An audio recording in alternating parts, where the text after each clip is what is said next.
Ao longo da história, muitas invenções surgiram prometendo mudar completamente o mundo, mas nem todas chegaram ao público. Enquanto algumas foram abandonadas por falta de provas, problemas técnicos ou riscos reais, outras acabaram cercadas por teorias de conspiração.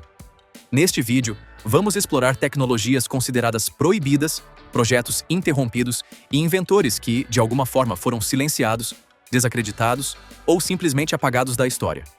Número 1. Williams X-Jet. O Williams X-Jet, desenvolvido pela Williams International, era uma pequena aeronave individual, leve, de decolagem e pouso vertical. Ela era movida por uma versão modificada do motor turbofan Williams FJX, designada como WR-197, com algumas alterações técnicas. Por causa do seu formato incomum, o veículo acabou ganhando o apelido de púlpito voador.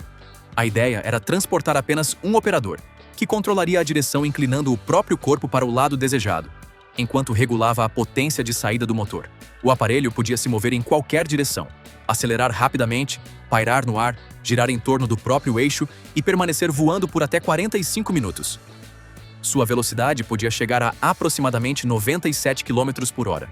O Exército dos Estados Unidos avaliou o equipamento durante a década de 1980. No entanto, ele acabou sendo considerado menos útil do que helicópteros e pequenas aeronaves não tripuladas. Com isso, o programa do X-Jet acabou sendo encerrado. Número 2. O dispositivo de energia radiante.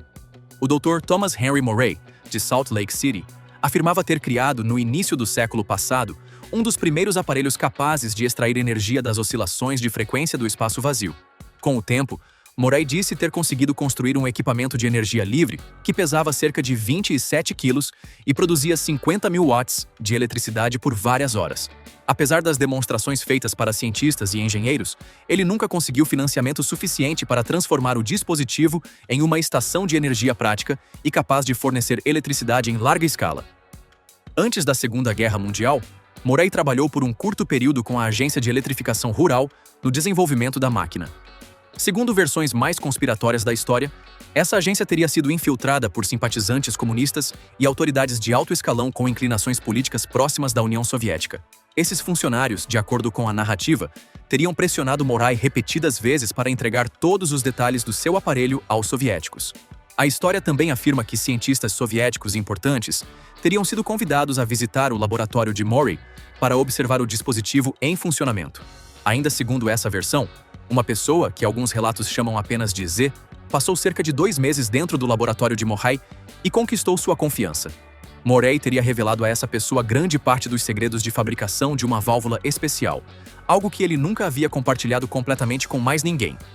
Os defensores dessa história afirmam que Z era um agente soviético e que, a partir dali, a União Soviética teria obtido ideias usadas mais tarde em supostos amplificadores de hiperespaço e armas psicotrônicas. No entanto, essas alegações permanecem no campo da especulação e não são aceitas como fatos comprovados pela ciência convencional. Miniatura. Na imagem da miniatura, vemos um cientista com as mãos posicionadas abaixo de um objeto em formato de pirâmide. O objeto parece estar levitando por causa da energia que sai das mãos dele. Será que isso é real, truque visual ou apenas uma imagem criada para chamar atenção? Conte nos comentários o que você acha. Número 3. O carro de cânhamo. Em 1941, Henry Ford revelou um protótipo de automóvel com carroceria feita de material plástico derivado de produtos agrícolas. Esse veículo ficou popularmente conhecido como carro de soja, embora muitas versões também o associem ao cânhamo. A proposta era criar um carro leve, resistente e barato. A carroceria teria sido feita com fibras vegetais e resinas, envolvendo materiais como soja, trigo, palha e, segundo algumas versões, cânhamo. O chassi combinava metal com soluções alternativas pensadas para reduzir peso e uso de aço. Para a época, o projeto era impressionante. Ford acabou sendo elogiado por explorar matérias-primas agrícolas em uma indústria dominada por aço e combustíveis derivados do petróleo. Uma das partes mais comentadas da história é a ideia de que o veículo também poderia funcionar com etanol produzido a partir de cânhamo ou de outros resíduos agrícolas. Naquele período, o etanol já era conhecido como combustível automotivo, embora normalmente fosse produzido com milho ou cana-de-açúcar. Ford enxergava nas lavouras uma possibilidade industrial maior. Ele acreditava que a agricultura poderia fornecer tanto materiais para construir carros quanto combustível para movê-los. Para ele, essa seria uma alternativa mais sustentável e econômica aos combustíveis tradicionais. O veículo também chamava a atenção pela eficiência. Relatos apontam que ele poderia alcançar algo em torno de 17 km por litro, um resultado notável para o estágio da tecnologia automotiva da época. Além disso, a carroceria biocompósita era bem mais leve do que uma carroceria de aço, o que ajudaria a reduzir o consumo de combustível. Mesmo assim, o uso de etanol feito de cânhamo nunca acabou sendo adotado em grande escala. Fatores políticos, econômicos e industriais pesaram bastante nesse resultado. A indústria do petróleo e setores do governo não demonstraram interesse em incentivar uma fonte renovável de combustível que pudesse ameaçar negócios já consolidados. Com o tempo, a ideia perdeu força e ficou mais conhecida como uma curiosidade histórica do que como uma revolução interrompida. Número 4. Movimento perpétuo. Toda empresa tem uma história para contar. Algumas falam de sua origem, outras de uma paixão que atravessa gerações. O revitalizador de água por vórtice é apresentado por seus defensores não apenas como um produto, mas como uma continuação do legado de Victor Schauberger. Schauberger era um guarda florestal, inventor e naturalista austríaco que dedicou boa parte da vida a observar a água, os rios e os movimentos em espiral encontrados na natureza. Ele acreditava que a água tinha propriedades muito mais complexas do que a ciência da época conseguia explicar. Ao estudar o que chamava de água viva, filtros de vórtice e movimentos naturais dos cursos da água, Schauberger desenvolveu ideias bastante originais. Seus experimentos buscavam entender como a água se movimenta, como interage com o ambiente e como poderia ser usada de maneira mais eficiente. Durante anos de observação, testes e pesquisas, ele reuniu uma grande quantidade de interpretações sobre a estrutura da água e sua relação com o equilíbrio natural.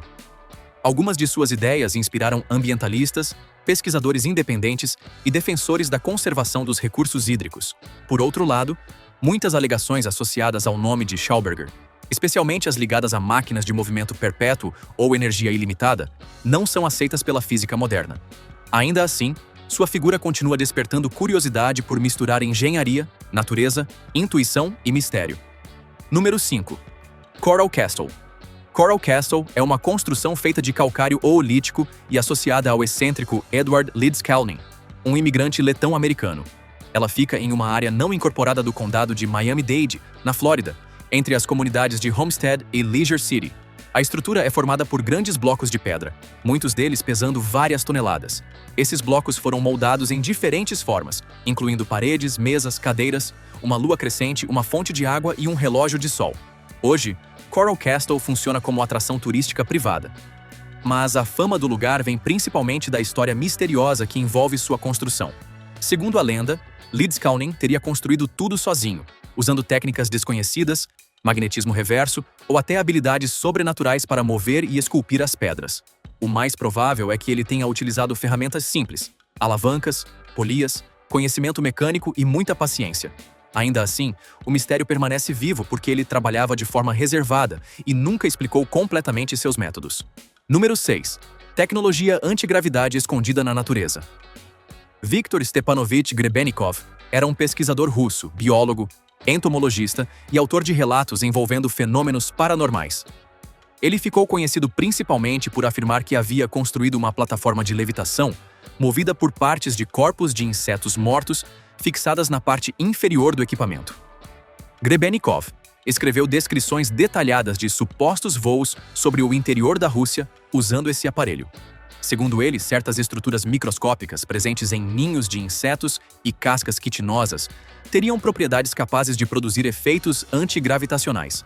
Essas experiências de voo, bem como outras observações paranormais envolvendo ninhos e partes de insetos, foram reunidas em seu livro autopublicado, chamado Meu Mundo. Apesar do fascínio que essa história desperta, a comunidade científica não reconhece a plataforma de Grebennikov como uma tecnologia antigravidade real. Não existem demonstrações independentes, medições verificáveis ou réplicas confiáveis capazes de confirmar o funcionamento do dispositivo. Mesmo assim, a história continua popular entre curiosos de invenções proibidas, fenômenos inexplicáveis e tecnologias perdidas. Número 7. Cloudbuster. O Cloudbuster era um aparelho criado pelo psicoterapeuta austríaco Wilhelm Reich. Ele afirmava que o dispositivo poderia provocar chuva ao manipular uma energia atmosférica, que ele chamava de orgone.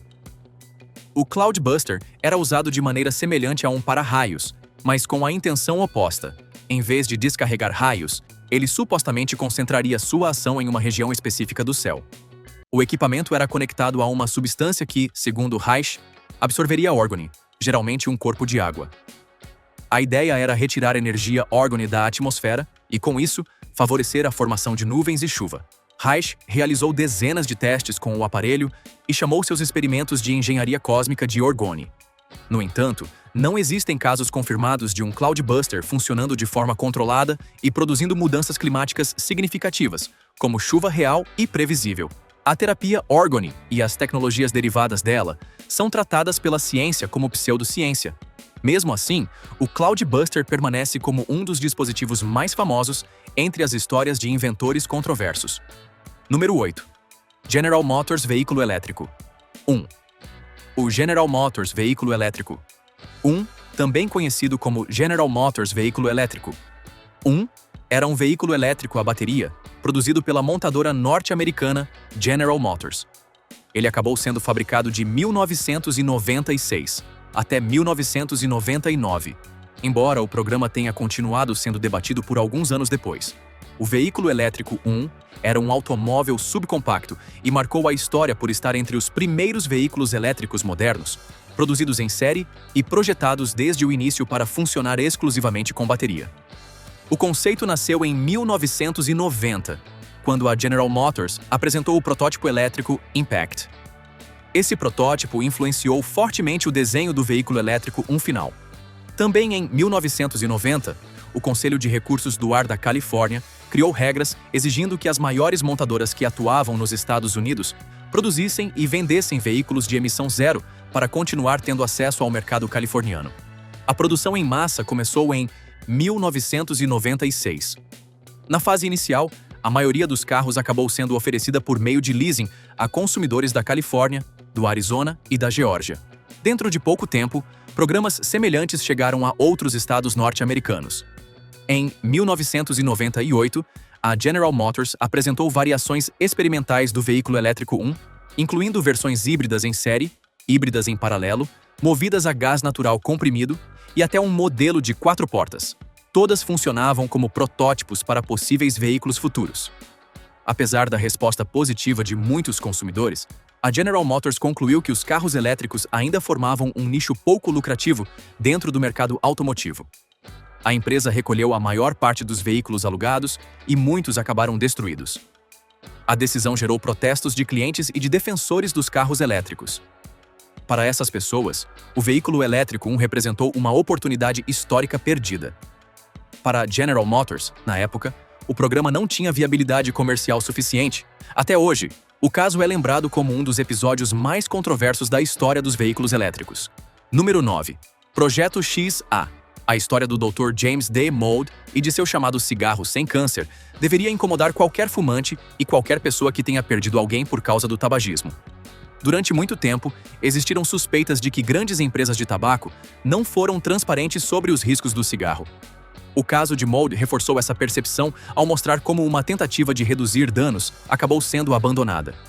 O trabalho pioneiro de Mould no desenvolvimento de um novo tipo de cigarro ficou conhecido como Projeto XA. Ele tinha apoio da Liggett para criar um produto que, em tese, causaria menos câncer, e trabalhou por muitos anos ao lado da empresa Arthur D. Little nessa missão. Depois de cerca de 25 anos, Mould desenvolveu o cigarro XA, também chamado de cigarro de paládio. A ideia era usar paládio e nitrato de magnésio para reduzir ou eliminar compostos cancerígenos presentes na fumaça do cigarro. Em testes de laboratório, esses cigarros teriam mostrado capacidade de reduzir a incidência de câncer em animais.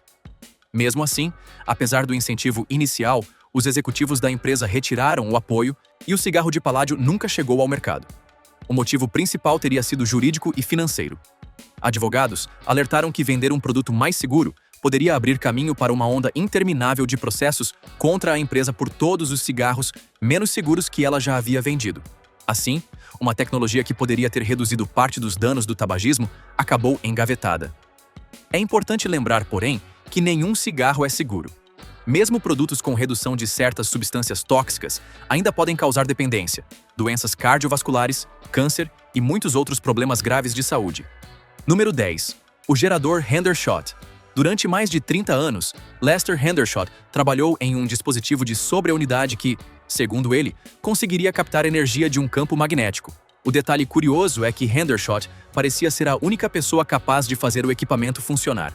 Mesmo assim, ele nunca conseguiu oferecer uma explicação científica satisfatória para o funcionamento da invenção.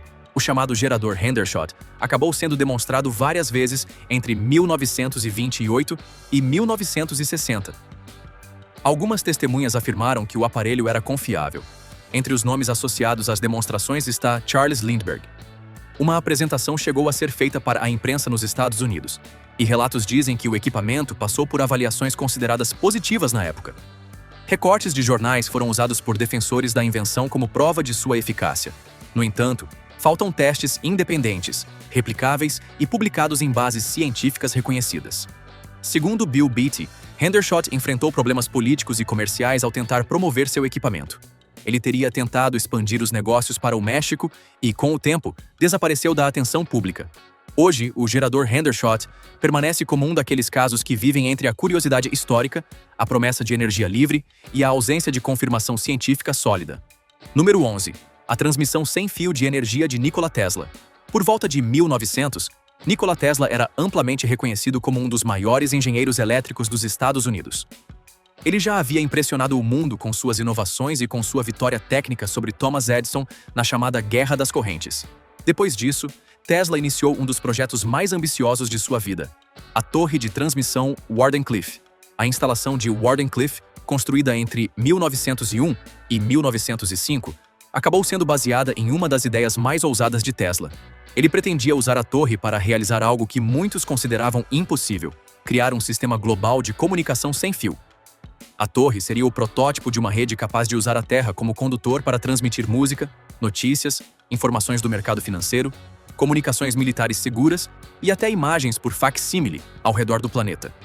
Era uma tentativa extremamente visionária de construir uma infraestrutura de telecomunicações parecida, em ambição, com o que a internet oferece hoje, mas totalmente sem fio. Porém, Tesla tinha um plano ainda mais ousado para a enorme torre de Wardenclyffe.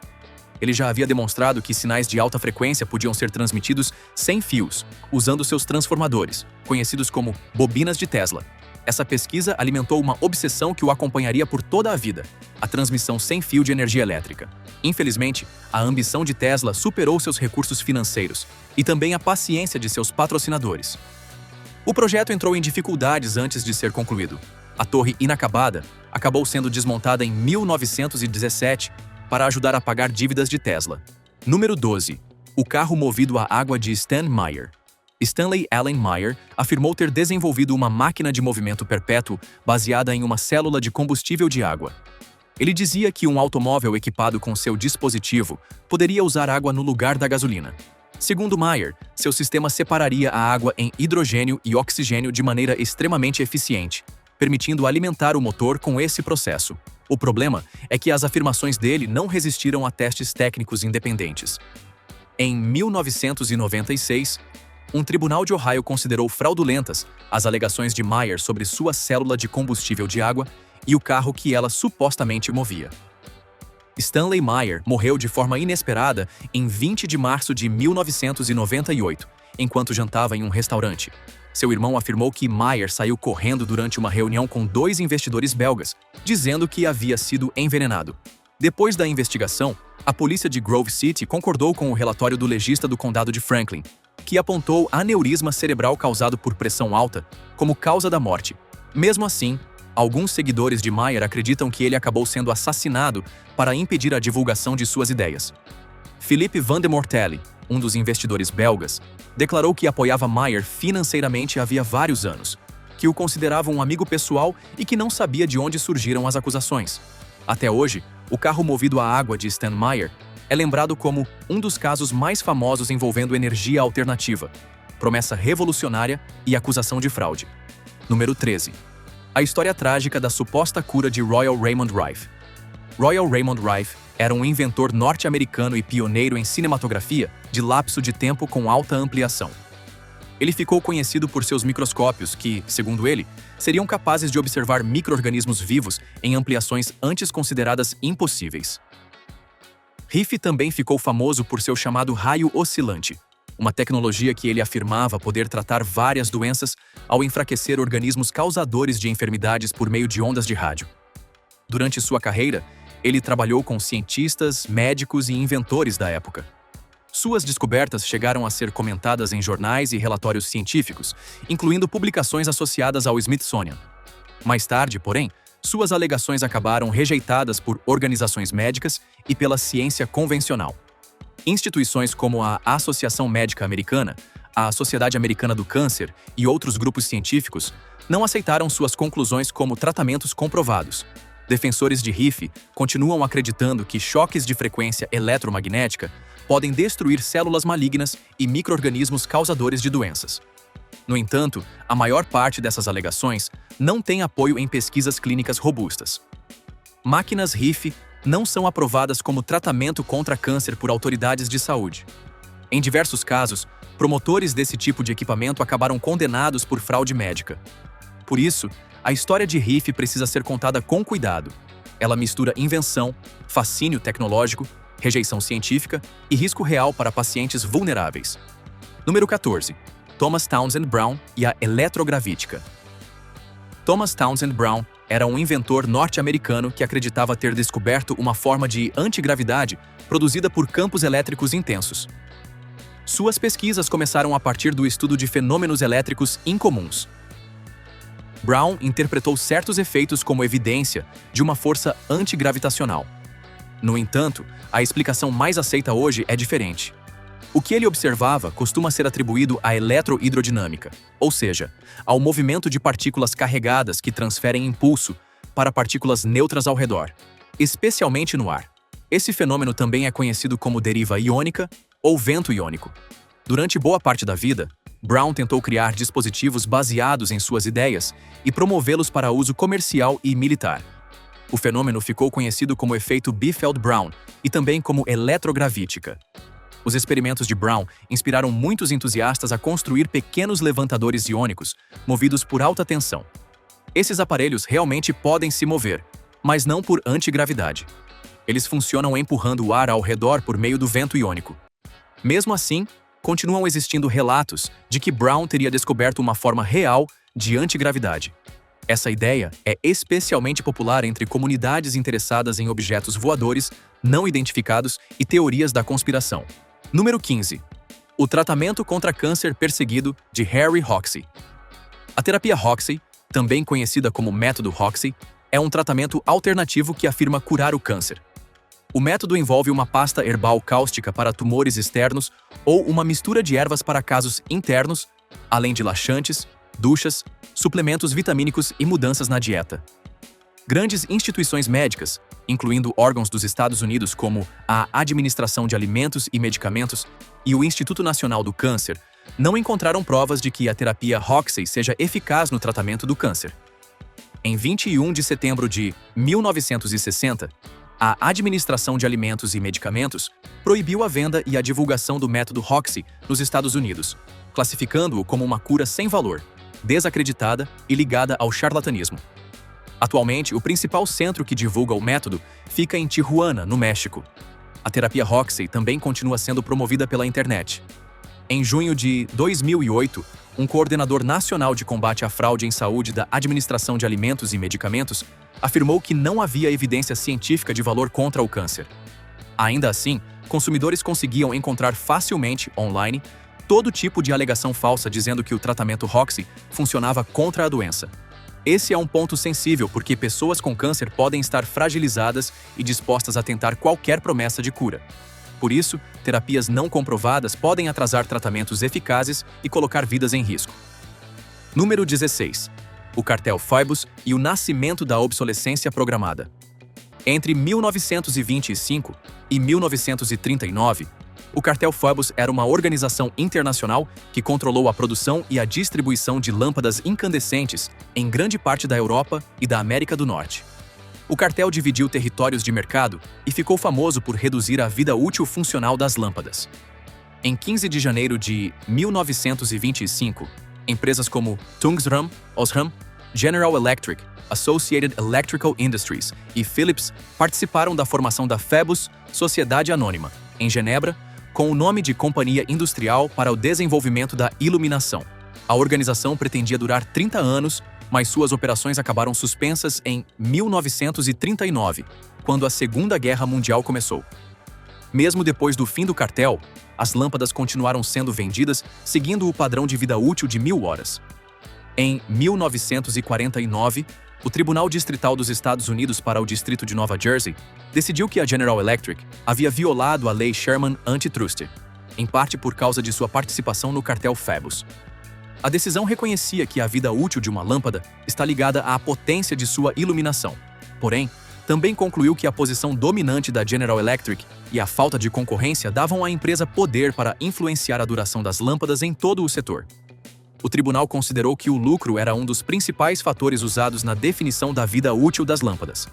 Por isso, o cartel Phoebus se tornou um dos exemplos mais citados quando o assunto é obsolescência programada, a prática de limitar a durabilidade de um produto para estimular compras futuras. E você, o que acha? Algumas dessas tecnologias foram bloqueadas por empresários gananciosos ou a maioria delas nunca passou de promessa exagerada? Conte sua opinião nos comentários. Por hoje é isso. Espero que você tenha gostado deste vídeo. Deixe o seu like e conte nos comentários o que achou. Aproveite para assistir aos nossos outros vídeos e se inscrever no canal para fazer parte da diversão. Clique no ícone de notificações para receber nossos novos vídeos assim que forem publicados. Obrigado por assistir e até a próxima.